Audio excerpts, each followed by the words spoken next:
Di kampus itu saya berkali-kali ketemu dokter, profesor, dan mereka umumnya itu orang-orang yang galau, yang gelisah. Dan lucunya itu mereka memposisikan saya sebagai penasihat. Karena apa? Memang ilmu pesantren itu unik. Ilmu yang bisa menjawab problem apa saja.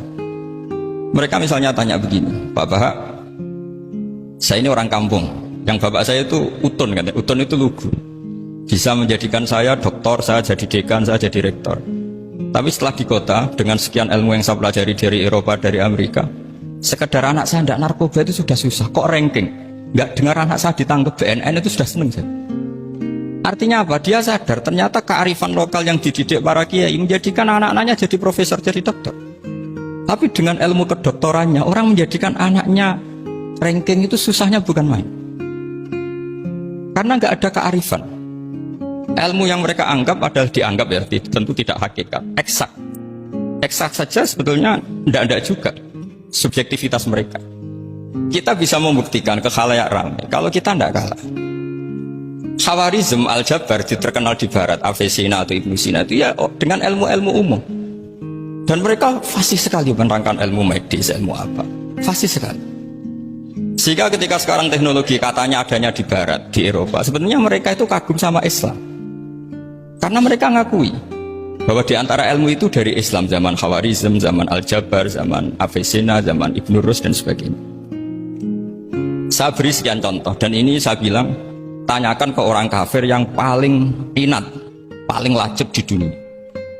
Tanyakan ayat ini, pasti artinya seperti ini.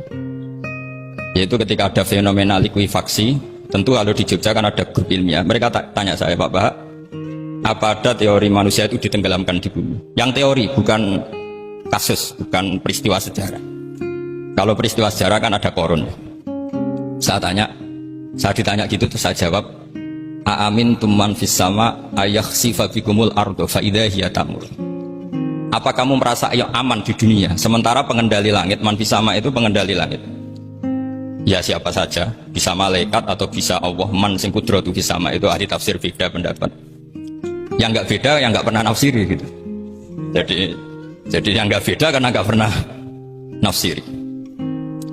Ayak sifat bikumul ardo, bahwa bumi ini bisa ditenggelamkan. Faidah ya tamur, ya memang bumi itu bisa melemeh, bisa meleleh. Terus saya memberi sekian argumentasi. Kalau kamu katakan justifikasi ilmiah karena kadung Islam dan kadung pegangan Quran, mungkin Anda akan bilang saya ini justifikasi, nyari pembenaran secara syariah. Tanyakan ke ahli lughat yang non-muslim, maknanya ayat itu tetap seperti itu. Begitu juga misalnya ayat wal ardi dzatis sodr, dan bumi yang berkarakter bisa retak. Sodkun itu retak. Dulu kita hanya punya contoh, misalnya biji-bijian jagung yang lembek, yang lemah, dan bumi yang keras, atau ketela atau bengkoang itu.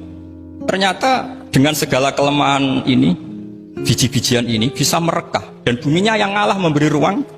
Dulu ulama hanya nyontohkan tadi. Misalnya kalkhinto apa saja yang bisa bumi mengalah dengan proses tumbuhnya tanam.